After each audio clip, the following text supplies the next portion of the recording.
새천사가족 여러분, 3일간 평안하셨습니까? 네, 말씀해 주신 것처럼 지금 봄이라서 그런지 이 대기질이 굉장히 좋지 않아서 기관지 건강에 유의하셔야 할 것 같습니다. 그러나 우리가 이렇게 맑은 공기를 밖에서 마시지 못하더라도 이런 기도의 자리에서 하늘의 공기를 함께 마시는 이 시간들이 저와 여러분들에게 참 복된 시간 되기를 예수님 이름으로 기도합니다. 제가 이제 불을 켜려고 한 1시간 전쯤에 이렇게 내려왔는데 이미 불이 켜져 있고 미리 김성복 집사님이신가요? 네, 성도님, 네, 김원복, 네, 집사님, 김원복 집사님 죄송합니다. 제 이번 한 주 소그룹 사역이 성도님들 이름 외우는 건데요, 아직 멀었습니다. 김원복 집사님이 늘 저보다 먼저 오셔서 이렇게 불을 켜주시고 또 온풍기를 켜주시고 얼마나 감사한지 참 감사합니다.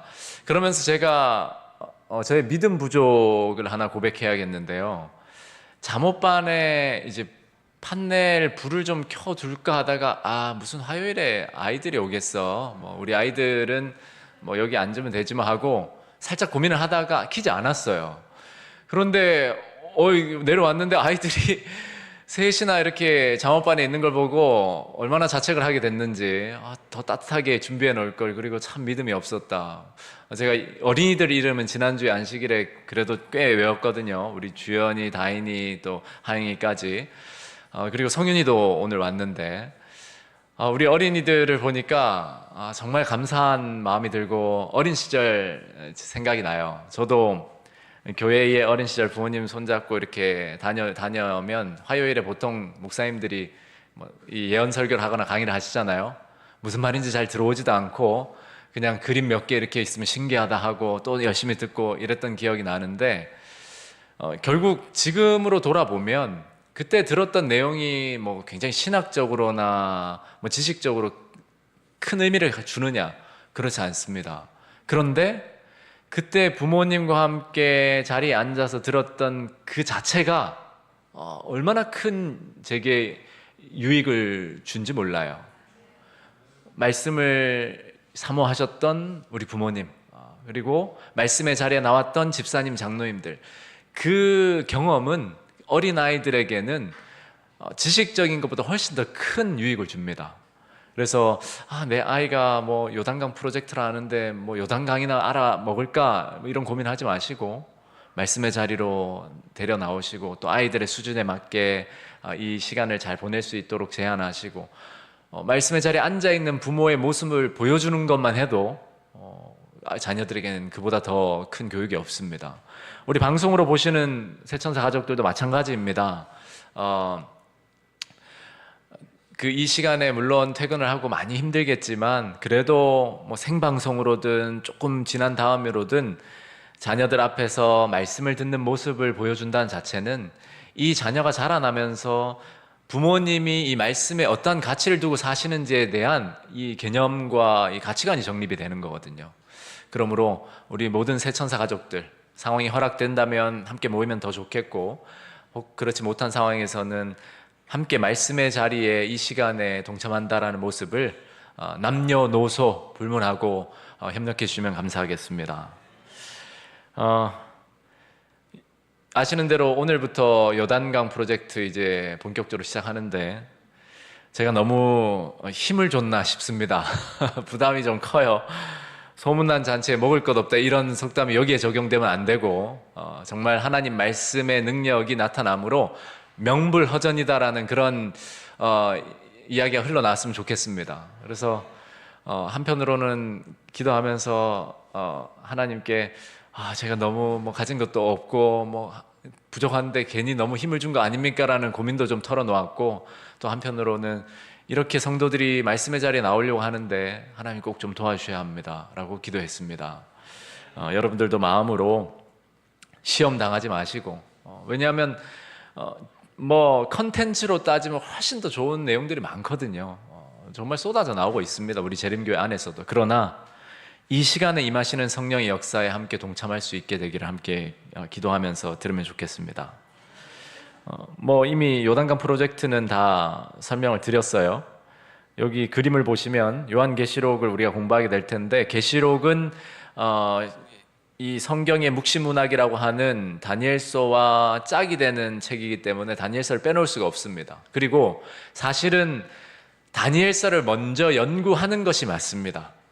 그런데 왜 요한계시록부터 하냐면 좀 전제가 틀렸을 수 있겠지만 이미 우리 성도님들이 적어도 화요기도에 나오시는 분들이라면 절반 이상 정도는 다니엘서의 일반적인 지식을 좀 가지고 계신다라는 전제를 가지고 있기 때문입니다. 그리고 요한계시록에서 다니엘서와 중첩되는 부분이나 오버랩되는 부분은 그때그때 조금씩 다루도록 하면서 그렇게 나가볼 생각입니다. 오늘은 요한계시록 서론인데요. 유대 랍비의 가르침 중에 미시나라는 책이 있습니다. 그 성경, 구약 성경의 모세오경이라 불려지는 그 토라를 이 유대 랍비들이 구전으로 굉장히 이렇게 설명하고 주석한 것을 기록한 책입니다. 유대인들에게는 성경처럼 거의 동급으로 여겨지는 굉장히 중요한 책이에요. 그런데 그 미시나에 나오는 한 이야기 중에서 한 이야기가 있는데, 유명한 현자 네 사람이 묵시적 이상, 그러니까 하나님의 어떤 기별이 이상과 비유로서 이렇게 나타난 그 이상에 그려진 한 신비의 낙원에 들어가는 이야기가 나옵니다. 그 낙원이 파르데스라는 낙원인데, 소위 우리가 이해하는 바로 파라다이스라는 바로 그 낙원입니다. 현자 네 사람이 그 낙원으로 들어갔어요. 그 묵시적 이상에 그려진 신비의 낙원 파르데스에. 그런데 한 사람도 정상적으로 돌아오지 못했습니다. 첫 번째 사람은 들어가자마자 죽었고, 둘째는 그의 믿음을 잃었고, 세 번째 사람은 미쳐버렸습니다. 네 번째 사람은 자신이 그리스도라고 선언해버렸습니다. 이 이야기가 왜 있냐면, 그만큼 이 묵시라는 것, 예언이라고 하는 책이 그만큼 부담이 되고 어려운 책이라는 그러한 암시를 좀 나타내고 있어요. 여러분이 아시는 대로 우리 한국만 해도 이단 사입이 소위 예수님을 부정하고 스스로가 성령이다, 예수다라고 주장하는 사람들이 가장 좋아하는 책이 뭘까요? 요한계시록입니다. 왜 그럴까요? 요한계시록 안에는 대부분이 다 뭐로 되어 있기 때문이죠? 상징으로, 비유로 되어 있기 때문입니다. 그러니까 자기에게 맞게 갖다 붙이기가 너무 좋은 거예요. 조금만 머리를 굴릴 줄 알면 이렇게 붙이고 저렇게 붙이기가 가장 좋은 책이 요한계시록이에요. 다니엘서보다도 더 상징이 많습니다. 우리가 이후에 조금 신학적으로 언급할 부분이 있겠지만, 묵시와 예언이라는 용어를 좀 구분해서 이야기하는데, 저는 여러분들과 함께 공부할 때는 그냥 예언이라고 전체 통칭하겠습니다. 그런데 잠깐만 언급하면, 묵시라는 것은 대부분이 상징과 비유로서 이제 표현되어지는 하나님의 기별들이고, 그 기별의 목적이 그 수신자들로 하여금 하나님 안에서 희망과 소망을 회복하게 되는 그런 목적을 갖고 있어요. 그걸 묵시라고 부릅니다. 예언이라는 것은 교집합, 비슷한 부분이 많지만 예언은 직설적으로 하나님의 말씀이 미래에 대해서 진술하는 이런 부분들이 좀 더 예언에 맞는 단어라고 생각합니다. 어쨌든 계시록은 그만큼 상징이 많이 나오고 비유가 많이 나와요. 그래서 사람들이 굉장히 어려워하고, 기독교 안에서도 일반적으로 요한계시록은 어렵다라는 인식이 팽배해 있습니다. 그리고 함부로 해석하면 안 돼, 큰일 나, 이런 편견이 있어요. 그러나 여러분이 잘 아시는 대로 요한계시록은 다른 어떤 책보다 읽고 듣고 그것을 지키는 자들에게 무엇이 약속된 책이죠? 복이 약속된 책입니다. 사실 요한계시록이라고 하는 영어로 아포칼립스 뭐라고 하는 열려있는 책, 계시된 책이란 그 자체가 꼬아 있거나 숨겨져 있거나 가려졌다라기보다는 완전히 나타내는 책, 하나님의 뜻을 계시하는 책이거든요. 그러니까 우리가 1차적으로 요한계시록을 바라보는 우리의 입장은 이 책은 우리에게 읽고 듣고 지키라고 주신 하나님의 열린 책이다. 이 입장을 우리가 가지고 있어야 합니다. 괜히 편견을 가지고 뭔가가 꼬여 있고 뭔가가 닫혀 있고 가려져 있고 그렇게 생각하면 오히려 요한계시록을 이해하는 데 있어서 많은 부담을 갖게 돼요. 그러나 분명한 것은 이 예언의 말씀을 읽는 자와 듣는 자와 그 가운데 기록한 것을 지키는 자는 복이 있나니 때가 가까움이라 라고 그 자체가 이렇게 진술하고 있어요. 여러분이 여러 기회를 통해서 이 헬라어 문법, 읽는 자, 듣는 자, 지키는 자에 대해서 들은 기억이 나시는 분도 있을 겁니다. 여기에 빨간 글씨로 읽는 자는 단수로 되어 있을까요? 복수로 되어 있을까요? 단수입니다. 단수. 한 사람. 듣는 자와 지키는 자는 복수입니다. 여러 사람. 이 소위 단수와 복수를 구별해 놓은 이유가 있죠. 이 요한계시록은 결국 요한이 당시에 소아시아라 불려지는 지금의 터키 지방에 위치한 7교회에 위로와 용기를 주는 편지로서 이렇게 계시를 받아서 전했는데, 그때 당시는 이메일도 없고 카톡도 없고 유튜브도 없기 때문에 받은 편지를 한 사람이 낭독하면 나머지는 들어야 하는 방식으로 그렇게 편지가 전달됐어요. 일일이 편지를 카톡 보내듯이 다 보낼 수 없었기 때문입니다. 그래서 여기서 읽는 자, 듣는 자, 지키는 자가 구별된 것은, 단수 복수가 구별된 것은 이 서신이 언제 읽혀졌다라는 것을 암시해 주는 겁니다. 언제죠?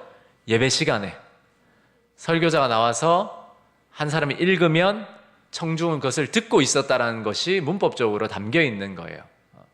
그래서 서신이 그렇게 전해져서 회람되고 이렇게 낭독되어지고 들려졌던 상황을 우리가 기억할 필요가 있고, 두 번째는 듣는 자와 지키는 자는 두 가지 다 복수, 여러 사람을 의미하는데, 동시에 이 수신자, 즉 이 편지를 받은 사람들의 대부분도 이 유대인 문화를 경험하며 살았던 사람들이고, 물론 당시는 로마인들이지만 그리스도인 대부분이 유대인에서 개종한 제자들, 사도들에 의해서 공부를 했고, 또 편지를 기록한 요한조차도 히브리인이었기 때문에 그들의 사상은 다 히브리 문학에 있었어요. 이 말씀을 왜 드리냐 하면, 히브리어에서 듣는 자, 듣다라고 하는 이 동사는 지키다, 순종하다와 동의어입니다. 그러니까 내가 누구 말을 듣는다고 했을 때 그것은 그냥 listen, 귀로만 듣는 게 아니라, 히브리 사람은 내가 그 사람 말을 들어요 했을 때 듣는다는, 지키는 것과 같은 말이었습니다. 네. 그래서 그 전체적인 문맥을 생각하면서 우리가 1장 3절을 이해할 필요가 있다. 서론 부분에서 요한계시록의 가치에 대해서 잠깐 유대인의 눈으로 본 요한계시록, 두캉 박사님, 우리 재림교회 신학자신데 유대인에서 이제 개종을 한 거죠. 재림신앙으로. 그분의 책에 이런 글이 있습니다. 요한계시록은 우리의 귀에 노래처럼 들리게 예배 의식으로서 읽는 것이나 그렇게 읽혀야 한다는 것이죠. 또 동시에 예언으로서 우리의 마음에 도전을 주는 것을 넘어서 예언으로서도 우리에게 마음에 도전을 준다는 뜻이고, 그 책은 우리가 우리의 삶은 하나님께 굴복시키고 그 안에 기록한 것과 조화되게 살도록 인도하는 것을 목표로 삼는다. 이게 이제 이 말씀을 해석 적용한 거예요. 읽을 뿐만 아니라 들어야 하고 지켜야 한다는 내용이죠. 요한계시록은 그런 책이고, 그만큼 요한계시록은 추상적이거나 멀리 있는 책이 아니라 굉장히 가깝게, 마치 예수님께서 우리 각자에게 카톡으로 메시지를 보내셔서 권면하시듯이 그렇게 가깝게 받아들일 수 있는 책이라는 사실입니다. 우리가 일반적으로 알 수 있는 내용은 빨리 좀 넘어가겠습니다. 요한계시록의 저자는, 신학자들은 논쟁이 있지만 우리는 단순하게 말씀을 믿으니까 말씀 자체가 요한이라고 진술하고 있어요. 네. 이 요한계시록의 기록 장소와 연대는 아시는 분들은 복습하는 의미에서 다시 들어주십시오. 요한계시록 본문 자체에 나와 있습니다. 요한이 반모섬이라는 곳에 유배당해서 노역을 하고 있을 때 그가 계시를 받고 기록한 서신이고, 그리고 그 서신의 수신자는 당시에 소아시아 지역, 지금의 우리 대한민국이 속한 아시아와 관계없는 당시에 지금으로는 터키 지역, 당시로는 아시아 마이너라 불렸던 소아시아 지역의 7교회에 보내는 편지였습니다. 초기 그리스도교 전승에 따르면 요한은 로마 황제 도미티아누스 통치 기간 동안 복음을 증거하는 일로 로마 당국에 의해서 반모로 유배되었습니다. 그곳 채석장에서 강제 노역을 했죠. 반모에 있는 동안 바다로 둘러싸이는 그 무인도 섬이었습니다. 요한은 요한계시록 묵시들을 그곳에서 보게 되었고 그것을 두루마리에 기록하여 아시아의 교회들에게 편지하였습니다. 이 요한계시록 기록된 배경을 좀 더 이야기하면 1세기 말이라고 할 수 있겠고, 앞서 언급된 도미티아누스 황제의 통치 기간이었고, 그때가 이제 그리스도인들이 굉장히 내외적으로 어려움을 많이 겪고 있는, 박해와 또 여러 사회적인 어려움을 겪고 있는 당시였기 때문에 그들에게 위로와 소망을 주기 위해서 이 서신이 기록되었다. 그리고 그들로 미래의 위기에 대처할 준비를 할 수 있게 하기 위함이었다.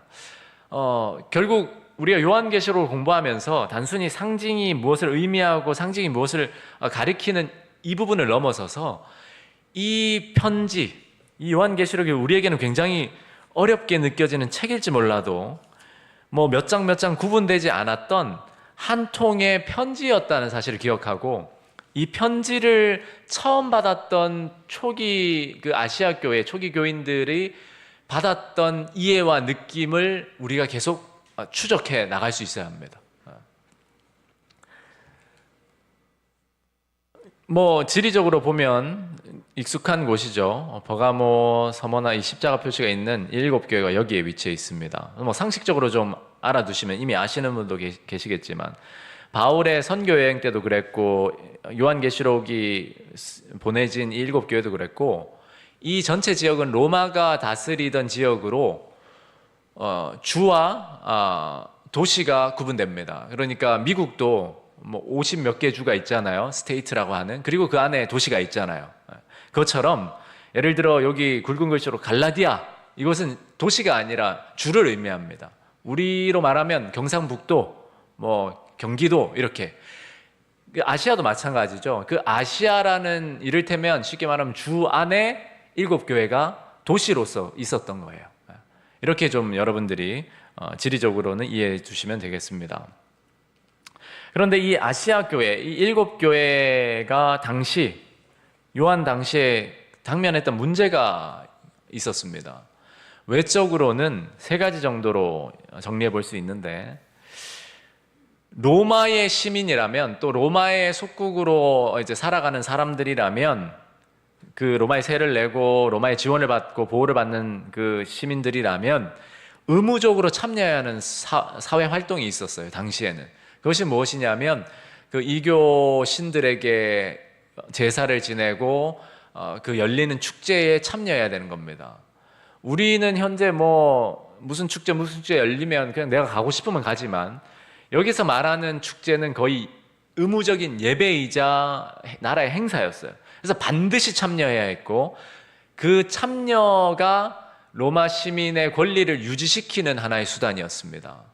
그런데 그리스도인들은, 특별히 그 아시아 교회 7교회 그리스도인들은 이 의무적인 사회 활동에 참여하지 않으므로 여러 반대와 비난과 고소에 직면했어요. 그리고 교회 안에서도 여기에 그냥 참여해야 된다, 또는 그냥 이 정도는 참여할래라고 하는 무리들과 그래서는 안 된다라는 무리들이 섞여 있으면서 굉장히 교회 안도 시끄러웠어요. 그러나 주류는, 당시는 초기 교회였기 때문에 대부분 이 사회 활동에 참여하지 않으므로 많은 해와 어려움을 당했던 것이 바로 그 7교회의 상황이었습니다. 그리고 앞서 언급된 그 도미티아누스 황제, 그 직전 황제부터 로마 황제는 신이라고 주장하면서 황제를 숭배할 것을 강요했어요. 그리고 숭배하지 않을 때는 여러 박해의 위협을 가했습니다. 뿐만 아니라 그들의 동족이라고 할 수 있는 유대인들과도 많은 갈등을 안고 있었어요. 왜 그런 갈등이 있었냐? AD 70년에 로마가 유대 나라를 완전히 함락해 버리잖아요. 예수님이 예언하신 대로.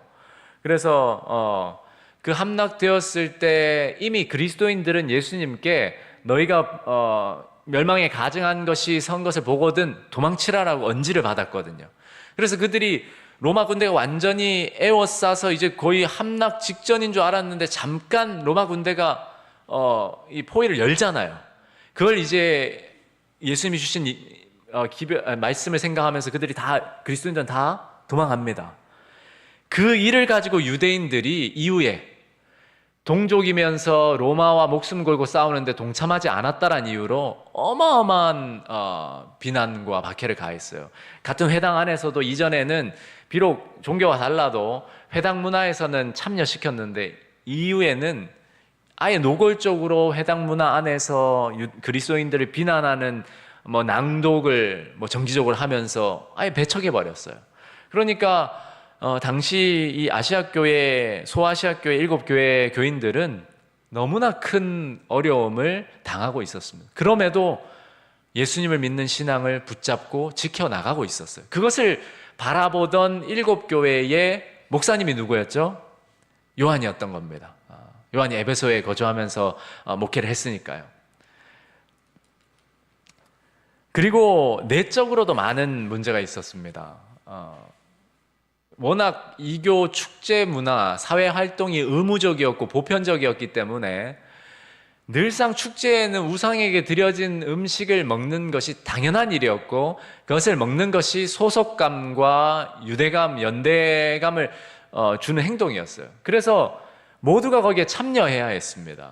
그런데 아시는 대로 예루살렘 총회가 열렸을 때에 사도 바울과 바나바가 총회에 참석해서 이방인들의 문제를 이제 논할 때 결국 야고보가 정리를 하잖아요. 다른 것 우리처럼 할례나 다른 유대인의 율법을 지울 게 아니라 그런 것들은 다 지우지 말고 딱 2가지 이야기하자 하면서 주로 이야기하는 것이 우상에게 바쳐진 음식 먹는 것 그리고 이 음행하는 것 이것을 피하도록 권면하자 이렇게 정리된 것인데 그리스도인들이 당면한 내적 문제 중에 가장 주요된 2가지 문제가 바로 그것이었어요. 이교 축제에는 그 축제가 진행될 때는 우상의 제물을 먹는 문제가 가장 컸고 축제가 마쳐질 때에는 당시에는 그 신전 매춘 그러니까 농사의 어떤 풍년을 위해서 풍년의 신께 바친다는 그런 의미로 많은 매춘행위가 일어났고 그것이 이 전체 축제의 한 부분이었고 대부분의 사람들이 동참해야 했습니다. 그런데 그리스도인들이 여기에 동참하지 않다 보니까 아예 사회적으로 모든 시민의 권리를 빼앗기거나 위협당하거나 모욕당하거나 그런 상황에 처했던 것이 바로 요한이 이 편지를 쓸 때 당시에 이 아시아 교인들의 상황이었어요. 그래서 요한이 요한계시록을 기록한 첫 번째 목적은 로마의 아시아 속주에 있는 1세기 그리스도인들이 안고 있었던 상황과 문제들을 돕기 위함이었어요. 바로 이런 상황 속에서 그들이 거의 신앙을 잃어버릴 위협에 처했고 예수님이 이제 곧 다시 오신다고 했는데 도대체 언제 오시고 우리의 미래는 어떻게 되는 것인가라는 불확실성에 대한 하늘의 기별을 요한이 전하는 것이었습니다. 증대하는 로마의 적대감뿐만 아니라 교회 내부에 침입한 이단과 점증하는 배도에 직면한 아시아의 그리스도인들은 그들의 정체성과 존재에 대하여 관심이 컸다. 교회의 미래는 어떻게 될 것인가? 요한계시록은 그 질문에 대한 해답을 제공하기 위함이었다. 잠깐만 더 인용을 해보면 우리 주교재의 확장판이라고 할 수 있습니다. 예수 그리스도의 계시 스테파노비치 교수님 책인데 하나님의 백성에게 세상의 상황은 위협적이고 적대적이며 미래가 암울해 보일지라도 하나님께서는 진실로 그리스도 안에서 여전히 역사의 주관자시라고 요한계시록은 선언한다. 그분은 현재 자기 백성과 함께 하시며 또한 함께 하실 것이다. 그분은 장엄하고도 영광스러운 종말적 절정에서 자기 백성을 온전히 옹호할 것이다. 여러분, 이러한 문맥 속에서 오늘 집에 돌아가시면 내일이나 요한계시록의 초기 교회에 보낸 권면 말씀 2장, 3장, 1장부터 3장까지 한번 읽어보세요. 얼마나 감동이 있는지 몰라요.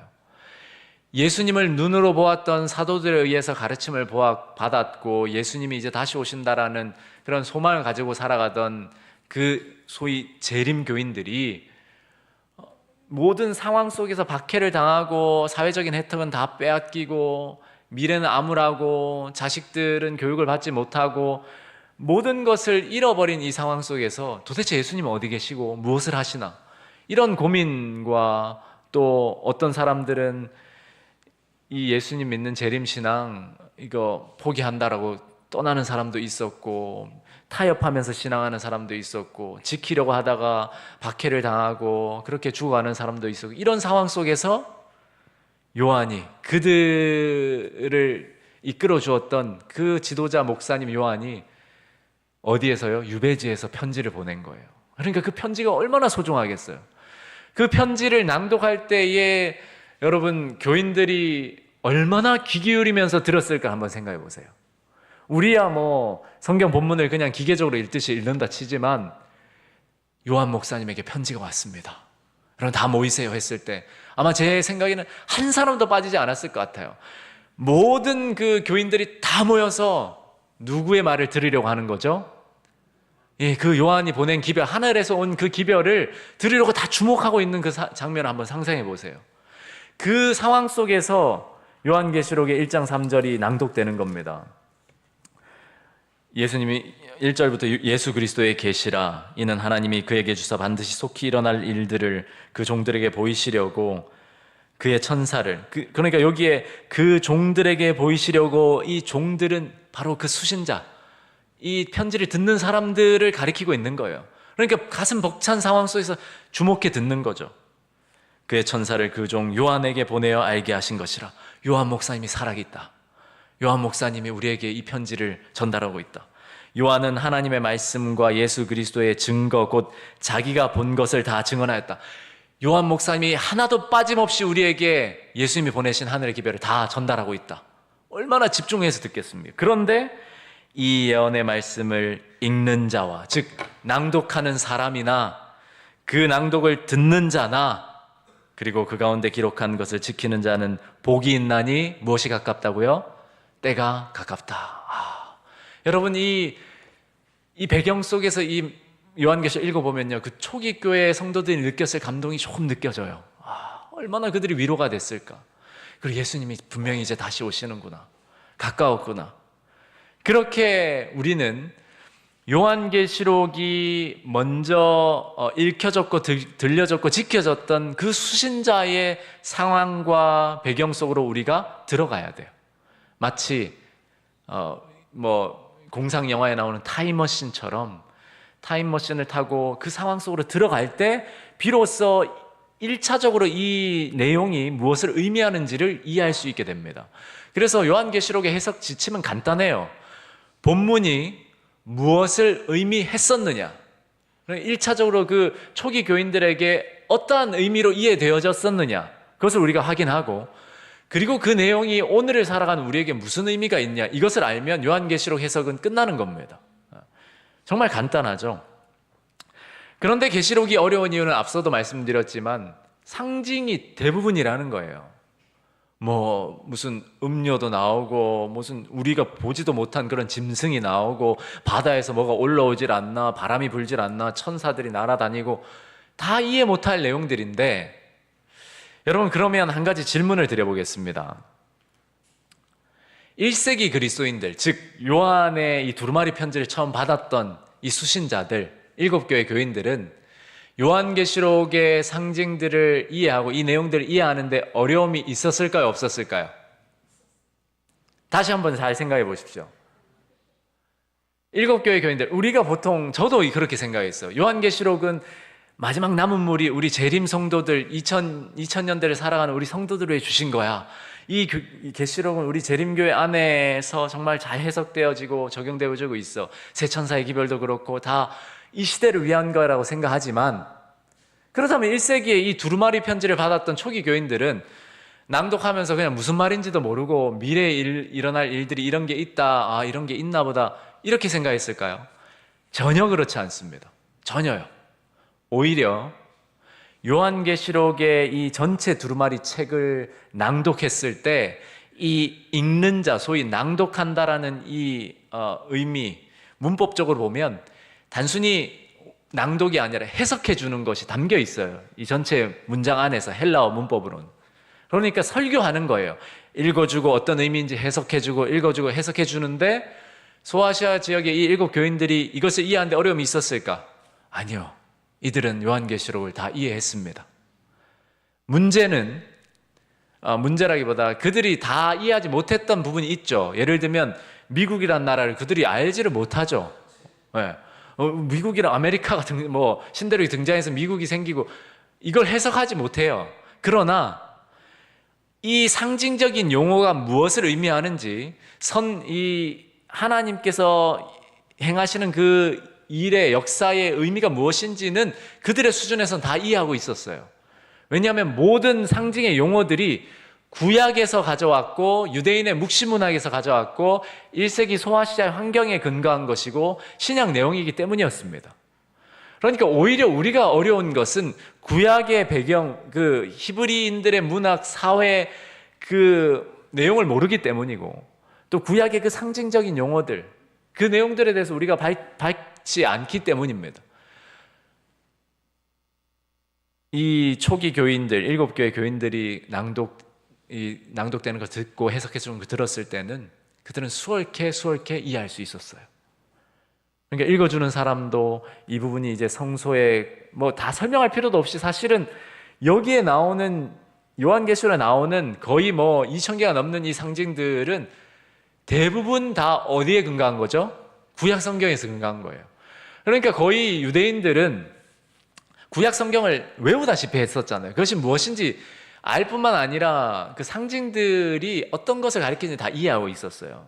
이를테면 우리가 에스겔서만 봐도 내 생물이 나오고 그 수레바퀴가 나오고 이런 건 우리 너무 어렵잖아요. 그런데 이 유대인들에게는 그것이 어떠한 의미였는지를 그들의 그 구약 성서 해석이나 또 해당 문화나 예배 문화 속에서 그들에게 이미 이해되어지고 적용되어지는 부분이었어요. 그러니까 요한계시록을 그들이 이해하는 데는 큰 어려움이 없었습니다. 다만 현재 시점에 우리가 이해하는 것만큼 많은 빛을 받았는가? 그렇게 묻는다면 그들은 많은 빛을 받지 못했죠. 그럼에도 하나님을 대적하는 적그리스도가 등장할 것이고 그 적그리스도의 어떤 세력이 거의 태반 죽을 뻔하다 다시 살아나서 다시 최후의 전쟁을 일으킬 것이고 그런 모든 과정에 대한 이해는 우리보다 더 밝히 쉽게 이해할 수 있었습니다.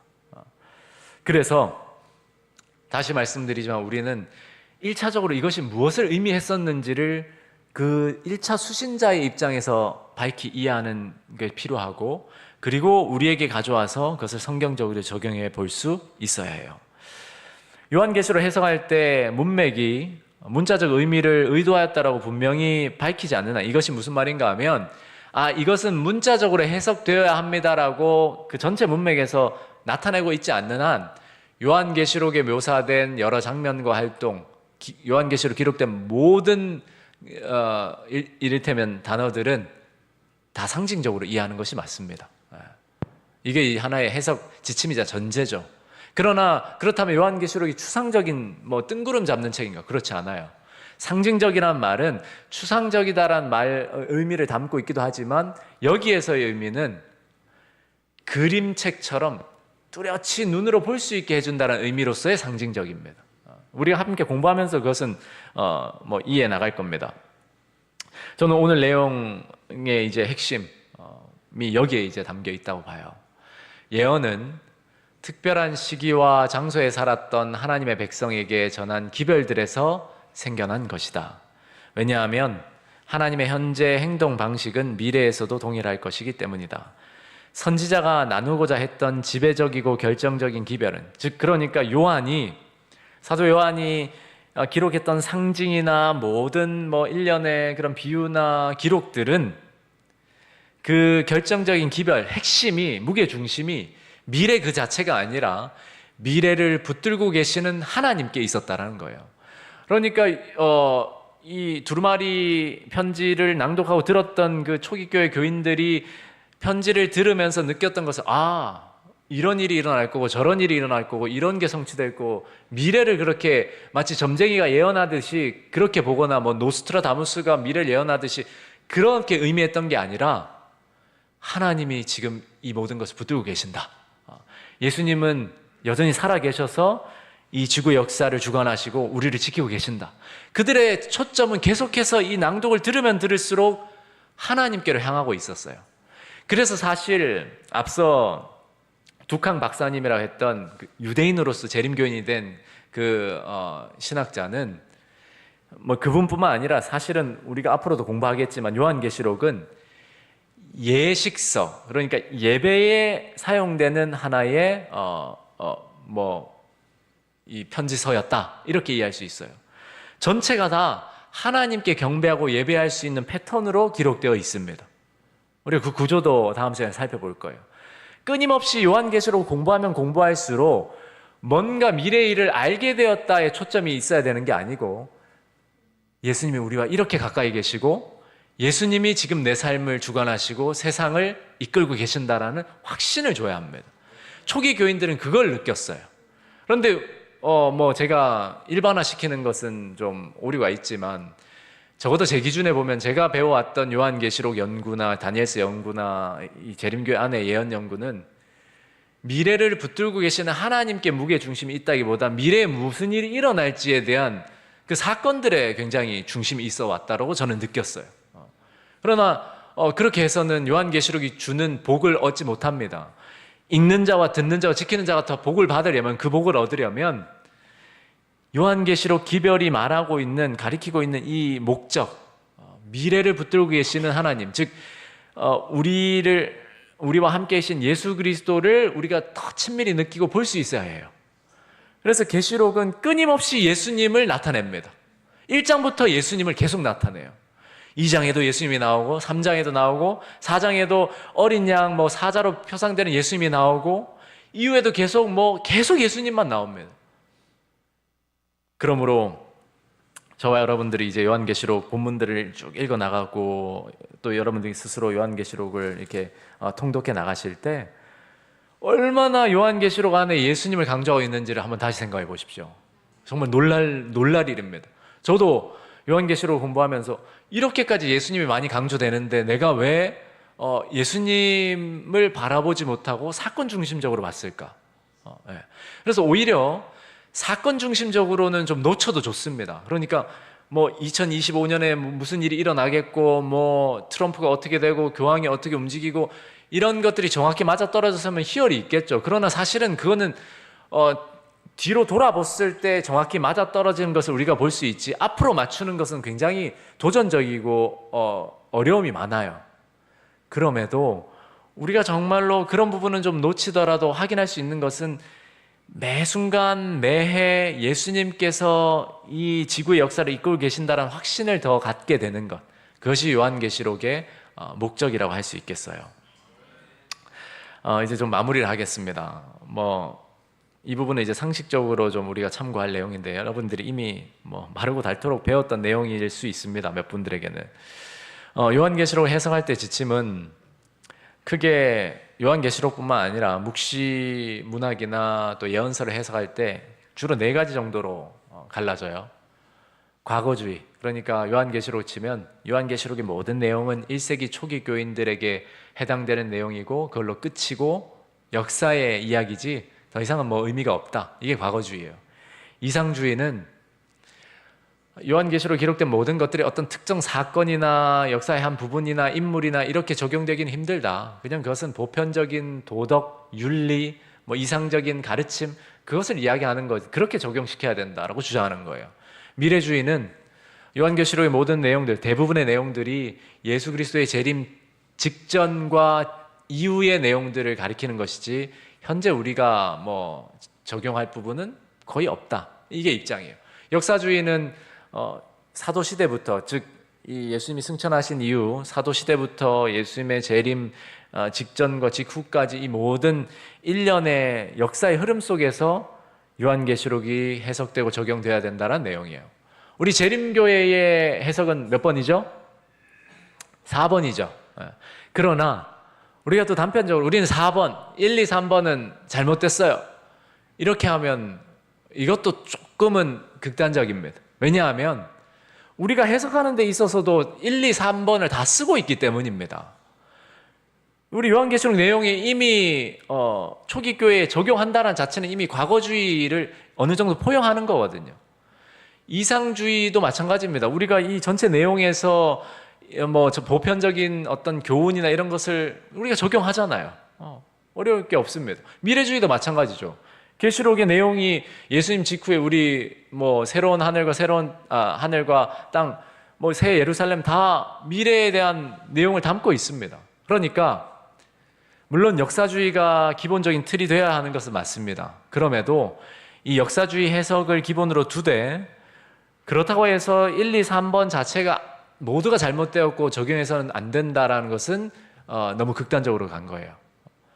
1, 2, 3번도 적용될 수 있고 적용되어야 하지만 역사주의를 배제하고서는 예언 해석을 할 수 없다. 이렇게 입장을 가지고 우리가 예언을 해석해 나갈 겁니다. 결국 시간의 흐름 속에서 하나님께서는 역사의 주인으로서 이끌어가고 계시고 요한계시록도 그렇게 흘러오는 거예요. 자, 그러면 이제 한 가지 제 기준에 궁금한 것은 초기 교회 교인들에게 적용되었던 어떤 기별이 어떻게 약 2000년 뒤에 있는 우리에게 적용될 수 있는 기별이 될까? 보편적인 윤리나 권면 말고 어떻게 그렇게 될 수 있을까?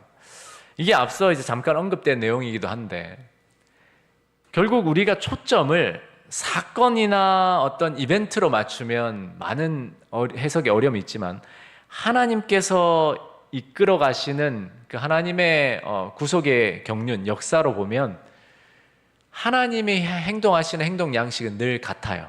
왜냐하면 하나님은 신실하시고 선하시고 하나님은 한결같으신 분이기 때문입니다. 그러므로 하나님께서 초기 교회 교인들에게 어떻게 역사에 오셨는지를 알 때 오늘 우리에게 어떻게 역사하실지를 우리는 믿을 수 있는 겁니다. 그래서 그것이 절대 멀지 않아요. 뿐만 아니라 인간의 행동 양식이나 어떤 이 역사의 흐름은 늘 반복됩니다. 왜냐하면 인간의 본성이 바뀌지 않기 때문입니다. 그래서 이 초기 교회에 일어났던 어떤 박해든지 무엇이든지 간에 그 일들은 양상이 조금 바뀔 뿐이지 본질적인 것은 늘 일어나고 있어요. 오늘날도 그렇고 종교개혁 시절도 그렇고 다 똑같습니다. 인간의 본성이 바뀌지 않고 다 모양은 조금씩 바뀔 수 있지만 같은 일들이 일어나게 돼 있어요. 초기 교회에 많은 박해가 있었잖아요. 동시에 시간이 흐르면서 타협의 시대가 와서 그리스도교가 이제 국교가 되면서 많은 이 타협이 이루어지면서 전체적으로 신앙이 하향평준화가 됩니다. 이러한 패턴이 오늘날도 동일하게 있어요. 여러분, 오늘날도 우리에게 박해가 있습니까? 조금만 생각해보면 박해가 있어요. 얼마나 많은 박해를 우리가 받고 사는지 몰라요. 우리가 느끼지 못해서 그렇지 그 양상과 국면, 채찍을 직접 우리 등에 치지 않아서 그렇지 신앙인으로서 말씀을 따라 살아간다는 일에 있어서 우리는 너무나 많은 박해를 받고 있습니다. 동시에 많은 타협의 문들이 지금 열려 있어요. 조금만 정신 차리지 않으면 우리가 다 타협하면서 사는 시대예요. 이러한 상황 속에서 예수님께서 7교회를 두루 살피시고 지키시고 어떻게 보호해 주셨는지 이 요한계시록 기별은 우리에게 너무나 가까운 기별입니다. 여러분, 앞서 이교 축제의 가장 큰 문제가 뭐라고 했죠? 우상에게 드려진 제물을 먹는 것과 음행이었잖아요. 여러분, 우리가 요즘 우상에게 드려진 제물 먹으라고 지금 강요됩니까? 아니에요. 그러나 조금만 생각해 보면 오늘날 이 사회 문화 속에서 소위 문화인들이라고 하는 문화라고 하는 이 상황 속에서 얼마나 비성서적인 요소가 많이 들어와 있는지 몰라요. 그런데 그것에 동참하지 않으면 우리를 마치 시대에 뒤떨어진 사람들, 미개한 사람들 취급하면서 우리를 배척해요. 속된 말로 놀아주지 않아요. 어울리지 않고 그런 상황 속에서 우리가 사회생활을 해야 돼요. 우리가 초기 교인들이 경험했던 도전을 똑같이 받고 있습니다. 마찬가지예요. 음행도 이교 축제의 마지막에 그 신전의 창녀들과 그렇게 음행하는 일이 만연했지만 여러분, 오늘날 그런 일은 없잖아요. 오늘날 언제 그런 일이 있습니까? 난리 나죠, 뉴스가. 그러한 모습은 없지만 그러한 본질은 오늘날 더 뚜렷하게 나타나 있습니다. 이미 그 뭐 간통법이 폐지되고 동성애가 합법화되고 얼마나 많은 음행의 이 유혹과 문들이 많이 열려 있습니까? 뭐 유튜브며 뭐 인터넷이며 얼마나 많은 그 음란한 컨텐츠들이나 또 유혹들이 얼마나 많이 스며들고 있어요. 이 상황 속에서 우리 그리스도인들이 버텨내고 자신을 지키려고 말씀에 서는 일은 여러분 사실 쉽지 않아요. 저도 유튜브 뭐 그냥 일반 영상이나 뉴스나 뭐 보려고 보다가 원하지도 않는 광고가 막 뜨기도 하잖아요. 이상한 상업적인 광고도 뜨고 뭐 이상한 광고들도 뜨고 뭐 다른 종교적인 것도 뜨고. 여러분, 우리가 조금만 생각해 보면 초기 교회 교인들이 받았던 그 도전과 어려움들을 우리가 똑같이 경험하고 있다. 종교 개혁자들이 경험했던 그 시대의 어려움들을 우리가 똑같이 경험하고 있어요. 마틴 루터가 경험했던 걸 우리가 뭐 그만큼 경험하지 못하겠죠. 그러나 원리와 본질로 본다면 우리 교회 안에서도 얼마나 개혁해야 될 게 많습니까? 그런데 우리가 마틴 루터처럼 담대하게 그렇게 설 수 있을까요? 결국 말씀드리고자 하는 것은 요한계시록의 이 책은 절대로 우리에게 멀리 있는 책이 아니고 오늘 우리도 그 초기 교인들처럼 귀를 기울이고 하늘에서 내려온 기별임을 믿고 잘 경청해 들어야 합니다. 그리고 우리도 주의 깊게 읽고 해석해 줄 수 있어야 합니다. 그리고 들을 뿐만 아니라 이 말씀을 따라 살겠노라 결심해야 합니다. 저는 우리 새천사 가족들이 이번 이 요한계시록 연구 요단강 프로젝트, 뭐 이름은 뭐 그럴싸하게 지었지만 뭐 이름이 중요한 건 아닙니다. 이 귀한 책에 대한 우리의 태도가 가장 중요합니다. 우리 새천사 가족들이 앞으로의 뭐 제가 생각하건대 한 2년 정도 걸리지 않을까 싶어요. 이렇게 진행하면. 그러나 이 시간들이 우리에게 정말 이전에 없던 부흥과 개혁, 그리고 하나님에 대한 사랑, 예수님과의 친밀한 동행으로 이어지는 그런 결실이 있게 되기를 예수님의 이름으로 축복하며 말씀을 마치겠습니다. 오늘 우리가 나눈 말씀을 가지고 잠깐 함께 나누는 시간을 갖겠는데요. 요한계시록 책에 대해서 내가 가졌던 편견이 있었다면 무엇이었는지 함께 나눠보시고, 또 요한시대의 소아시아 7교회가 직면했었던 외적 내적 문제들을 생각할 때 오늘날 우리가 당면한 교회의 문제, 그리고 각 개인의 문제를 함께 나눠주시고 또 서로를 위해서 미래를 붙들고 계시는 하나님을 만날 수 있도록 기도해 주시면 감사하겠습니다.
네, 이제 서로를 위해서 기도하는 시간을 가져주시면 감사하겠습니다. 나눔을 이제 잘 마무리해 주시고 서로를 위해서 기도해 주시면 감사하겠습니다.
네, 제가 기도하고 마치겠습니다. 하나님 아버지, 저희에게 요한계시록 책을 주셔서 감사합니다. 초기 교인들이 그 책을 읽고 듣고 지키며 누렸던 그 감격과 그 하늘의 복을 우리 새천사 가족들도 다 누릴 수 있도록 하나님 은혜 내려 주시옵소서. 예수님 이름으로 기도합니다.